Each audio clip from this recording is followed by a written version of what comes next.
ये टूटे हुए पुल को देखकर या इस टूटी हुई सड़क को देखकर आपके मन में हमेशा एक ही ख्याल आया होगा कि ये सब करप्शन की भेंट चढ़ गए हैं। जी, आपके मन में एक ही ख्याल आया होगा कि ये करप्शन की भेंट चढ़ गए हैं। पर यदि मैं आपसे कहूं कि ये करप्शन की भेंट नहीं चढ़े हैं, जी बिल्कुल आपने सही सुना, ये करप्शन की भेंट नहीं चढ़े हैं, क्योंकि करप्शन अमेरिका में भी होता है, करप्शन चाइना में भी होता है, करप्शन यूरोप में भी होता है। लेकिन जैसे कि आप इस ग्राफ में देख पा रहे हैं, उनके इंफ्रास्ट्रक्चर हमसे बहुत बेहतर है।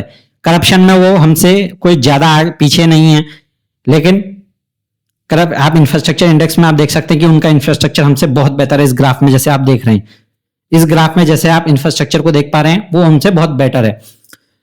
तो ये क्यों हो रहा है? तो ये होने के मैंने अपने तो ये क्यों हो रहा है, उसके बाद फिर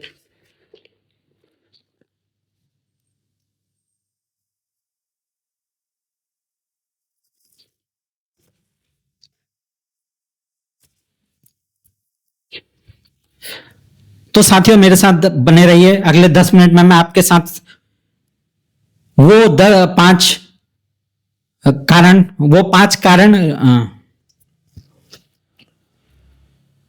तो साथियों बने रहिए मेरे साथ। अगले 10 मिनटों में मैं आपके सामने वो 5 कारण रखना चाहूंगा जो मैंने अपने कई दोस्तों से बात करने के बाद महसूस किए हैं, या मैं उस निष्कर्ष पर पहुंचा हूं। तो आपके सामने वो 5 कारण आप देख सकते हैं। उसमें पहला कारण जो है कि जो हमारे देश के करप्शन। तो साथियों मेरे साथ बने रहिए, अगले 10 मिनटों में मैं आपके साथ वो 5 कारण शेयर करना चाहूंगा जो मैं एज ए गवर्नमेंट एग्जाम के एस्पिरेंट और मेरे कई दोस्त जो ग्रुप बी सर्विसेज में सेलेक्ट हो चुके हैं या काम कर रहे हैं, उनसे बातचीत करने के बाद मैं इस निष्कर्ष पे पहुंचा हूं। तो इसमें सबसे पहला कारण आप मेरे साथ बने रहिए। तो इन चीजों में जो 5वां कारण आप मेरे साथ बने रहिए, इन चीजों में जो 5वां कारण है वो है ओवर स्ट्रेस माइंड या फटीग माइंड आप इसे कह सकते हैं। इसका मतलब है कि आदमी सिर्फ एक सरकारी नौकरी करना चाहता है क्योंकि वो बहुत साल से एग्जाम की तैयारी कर रहा है, 30 साल, 4 साल, 5 साल उसकी एज हो चुकी है, घर से ताने पड़ रहे हैं, समाज में इज्जत नहीं है, उसे सिर्फ एक सरकारी नौकरी चाहिए ताकि शादी करे, दहेज मिले एंड वो अपनी लाइफ सेटल करके रहे, उसे कुछ आगे करना नहीं है। इसे मैं कहता हूं इसकी वजह से करप्शन डिस्ट्रक्शन क्यों हो रहा है, क्योंकि अब वो सिर्फ एक सरकारी जॉब चाहता है, उसको आगे कोई सीखने की इच्छा नहीं है, कुछ करने की इच्छा नहीं है, उसको जितना बोला जाएगा वो उतना करेगा, बस उससे कोई मतलब नहीं है। दूसरा कारण जो सबसे बड़ा है, that is still in the loop. Exam के लूप में अभी भी कई बच्चे फंसे हुए हैं जिनका एई में सिलेक्शन हो गया है, वो आगे जिनका जेई में सिलेक्शन हो गया एई की तैयारी कर रहे हैं, जिनका एई में हो गया है वो आईएएस की वो ईसी की तैयारी कर रहे हैं, engineering civil services, ESC engineering services के एग्जाम की तैयारी कर रहे हैं, जिनका आईआरएस में हो चुका है, जिनका जेई में हो चुका है वो अगले ए की तैयारी कर रहे हैं, जिनका दूसरी सर्विसेज में हो चुका है वो ग्रुप ए सर्विसेज में जाना चाहते हैं, जिनका ग्रुप ए सर्विसेज में आईआरएस मिला है उनको आईएएस चाहिए, जिनको आईपीएस मिला है उनको आईएएस चाहिए। तो आप कह सकते हैं कि बच्चे अभी भी एग्जाम के लूप में हैं और वो जिस भी सर्विसेज में है उस सर्विसेज में पूरा ध्यान नहीं लगा रहे हैं, अभी भी स्टडीज में ही उनका मेन फोकस है, क्योंकि आप जानते हैं स्टडीज इसमें बहुत करनी पड़ती है, आप फोकस नहीं छोड़ सकते। उनका ध्यान अभी अपनी सर्विस में नहीं है, वो सिर्फ उतना ही काम करेंगे जितना उनको जरूरत है। ठीक है। तीसरा जो सबसे बड़ा कारण, सबसे बड़े कारणों में से एक, इसके बाद हम आते हैं तीसरे जो सबसे बड़े कारणों में से एक है, that is carelessness attitude of the system.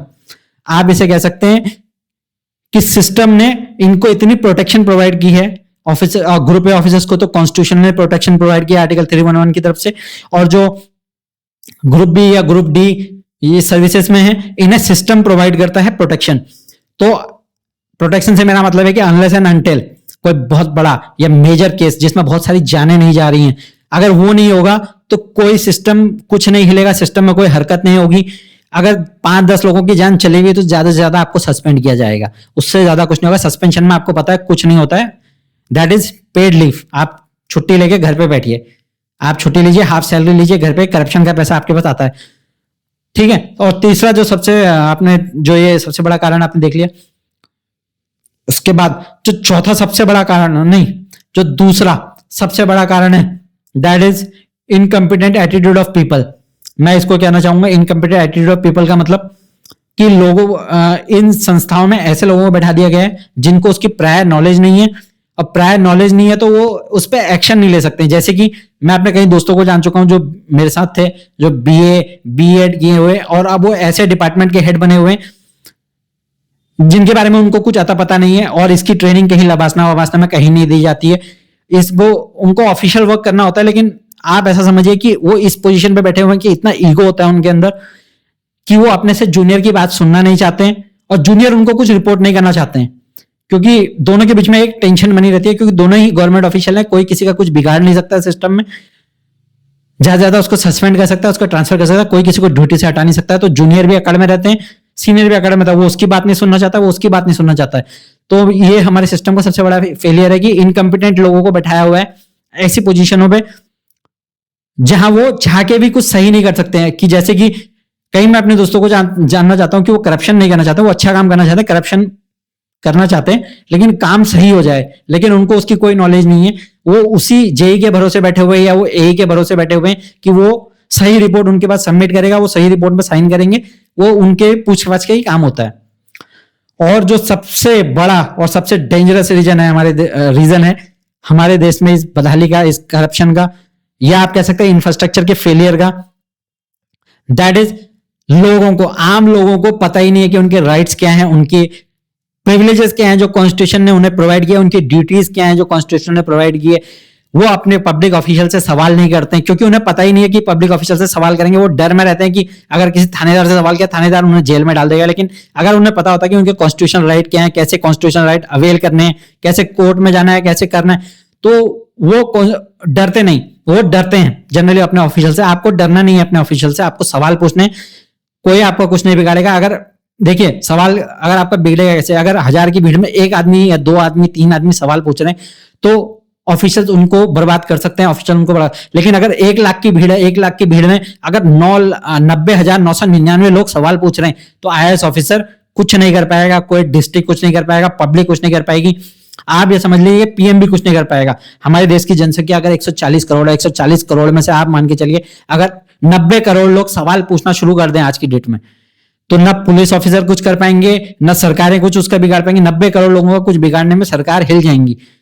जैसे कि आप देख सकते हैं फार्मर प्रोटेस्ट में फार्मरों ने प्रोटेस्ट किया, ऑलमोस्ट आप मान सकते हैं पूरे देश के 40 to 50% फार्मर्स ने उसका प्रोटेस्ट किया। उन्होंने सवाल पूछे कि क्या ये हमारे भले के लिए, और वो फार्म लॉ सरकार को रिपील करने पड़े। Thank you. Farm laws repeal करने।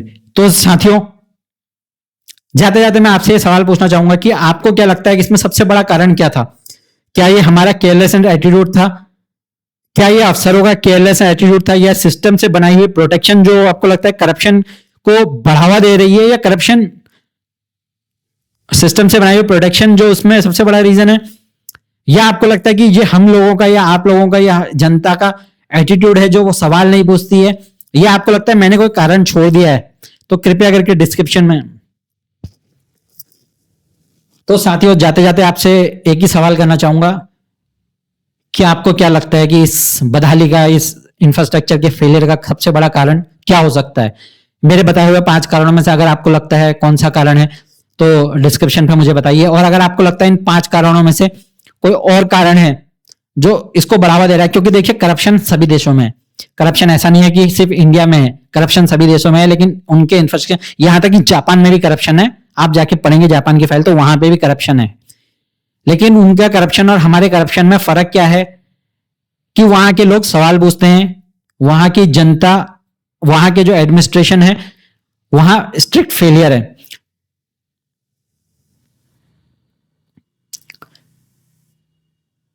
मैं जाते जाते आपसे एक सवाल पूछना चाहूंगा कि ठीक है, वीडियो के तो गाइस वीडियो को यहीं पर अंत करते हैं। जाते जाते मैं आपसे एक गंभीर सवाल पूछना चाहता हूं, आपको क्या लगता है कि हमारे देश के इंफ्रास्ट्रक्चर के फेलियर का सबसे बड़ा कारण क्या हो सकता है? क्या ये 5 कारण, इसको क्या ऊपर बताए हुए 5 कारणों में से आपको लगता है ये 5 कारणों में से सबसे बड़ा कारण क्या है?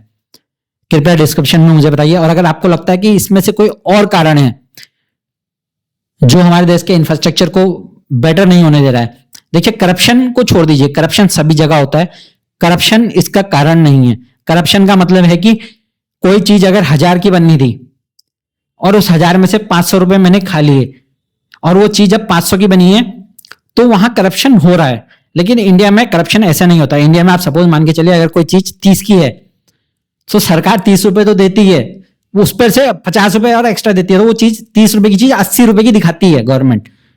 आप समझिए इंडिया का करप्शन ये होता है। इंडिया में करप्शन ये नहीं होता कि 100 रुपए की चीज आ रही है और 100 रुपए से 50 रुपए खा लिया, नहीं। इंडिया में करप्शन होता है कि चीज अगर 50 रुपए की है तो उस 50 रुपए की चीज को 200 रुपए की चीज बता के सरकार से बिल लिया जाता है। तो करप्शन सब करते हैं, लेकिन वो 50 रुपए आते हैं, 50 रुपए लगते हैं, उसके बाद हमारा जो इंफ्रास्ट्रक्चर है वो फेल हो जाता है। वो फेल होता है, ऊपर बताया 5 कारण है, उसकी वजह से ये आपको लगता है कि वो फेल होता है। कोई और कारण है तो आप मुझे डिस्क्रिप्शन में बताइए। अगर मेरा पहला वीडियो आपको अच्छा लगा तो लाइक करें, सब्सक्राइब करें, मुझे मोटिवेट करें। Thank you.